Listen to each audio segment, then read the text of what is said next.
Yes, the schools are going to reopen. Our experience has taught us that during the closure of schools, we have lost a lot of learners due to pregnancies, and many could simply not be traced when the children went back to school.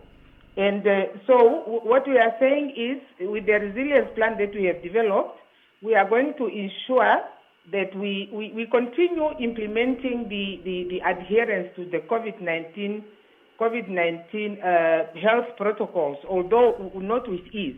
But the experience that we have is that it's better for us to have children in schools rather than having them at home, because especially with parents at work and everything, we really feel it's better for us it's more advantageous for us to have children at school.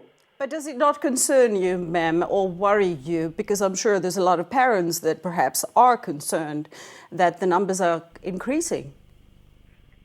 Yes, the numbers are increasing, but the numbers are increasing. What we usually argue is to say that the numbers are increasing also in communities, because COVID-19 does not spread at schools necessarily. COVID-19 spread in our communities where children are. And as we said, experience has taught us that closure of schools has resulted in us losing a lot of children, especially due to pregnancies, drug addiction, and alcohol abuse. Many of them could not come back to school. We rather have them back into schools and see how to manage the situation while they are already at schools. And if the situation really warrants that, the Ministry of Health will also advise us on what other measures to take. Access to the internet has been a major challenge, especially for schools in the rural areas last year, with many of them not having access to the internet. What is the progress that the ministry has made perhaps during this time, and is it a possibility that you are looking at within the new year, in view of the fact that COVID-19 is still having a major impact on our communities?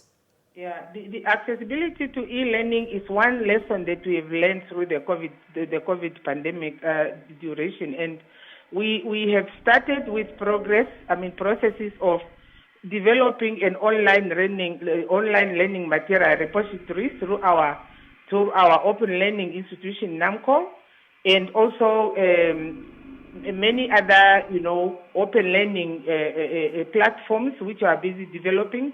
Although this is ongoing and it's continuing, but the challenge that we are faced with is the issue of resources for us to really be able to make provision of e-learning equipment to all the learners.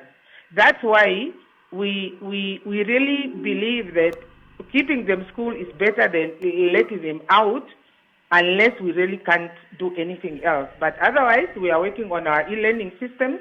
But as I said, this is a continued program which will take time, and it will need a lot of resources.